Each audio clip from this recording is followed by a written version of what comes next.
Obviously, the decision at the Delaware River Basin Commission will determine the future of my home in the Upper Delaware and the drinking water supply for 15.6 million. When you drive here down the New Jersey Turnpike, as we just did, right, you see power plant after power plant after power plant. You just passed one right up the road.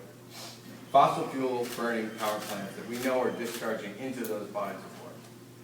In the future, when we have the wind pass and we have solar all over the place and we have this very necessary, inevitable transition to renewable energy, you'll be able to get rid of those power plants and restore these bodies of water if you don't frack the Upper Delaware at its source. If you frack the Upper Delaware at its source and you inject those chemicals into the ground in that massive quantity, you're poisoning this at its source for the foreseeable future, perhaps forever.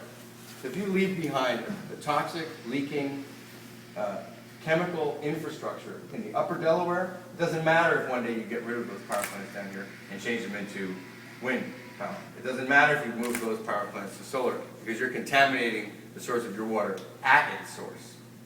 So even if you think 20 years, 10 years, hopefully, or even further down the line, and move those power plants offline and start to bring on clean energy sources, if you frack the Upper Delaware, you have no hope.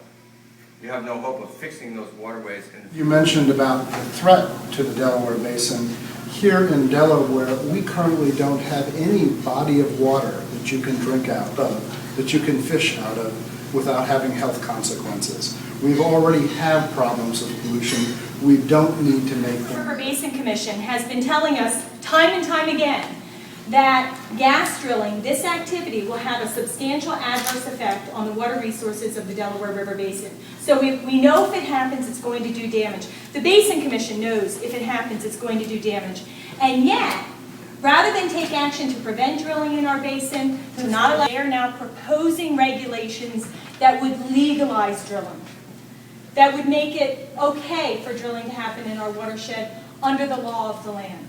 And we're not okay with that. And we need Governor Markell, and we need all the governors of the region and the president to reject the regulations the DRBC is going to be considering on November 21 in Trenton, and not allow gas drilling in our basin. And in fact, we need them overall to just reject the concept of gas drilling in the Delaware River watershed.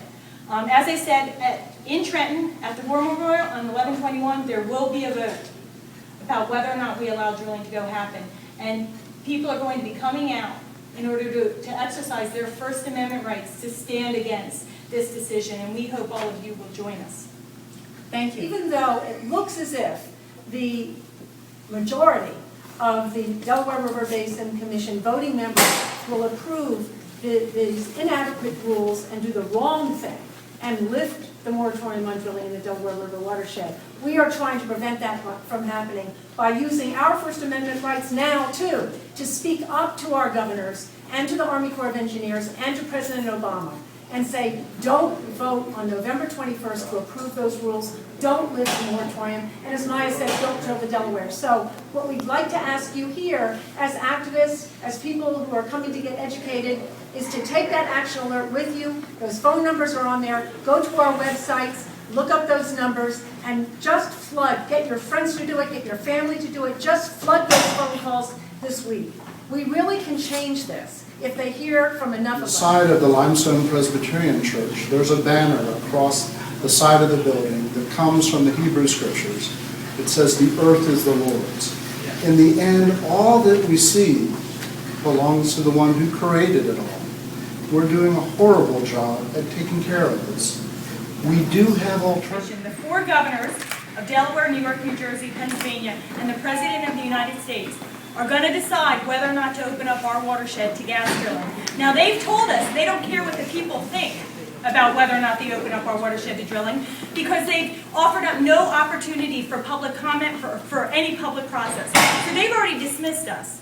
But we have a right as people under the First Amendment to be heard. And so we are here today with our 71,424 petition signatures, with letters from the faith community, from unions, from businesses, from student organizations, from the Native American community, from all the... Everyone here both just calls and calls and calls the governor. We have information there at SaveTheDelawareRiver.com about who to call and how to do that.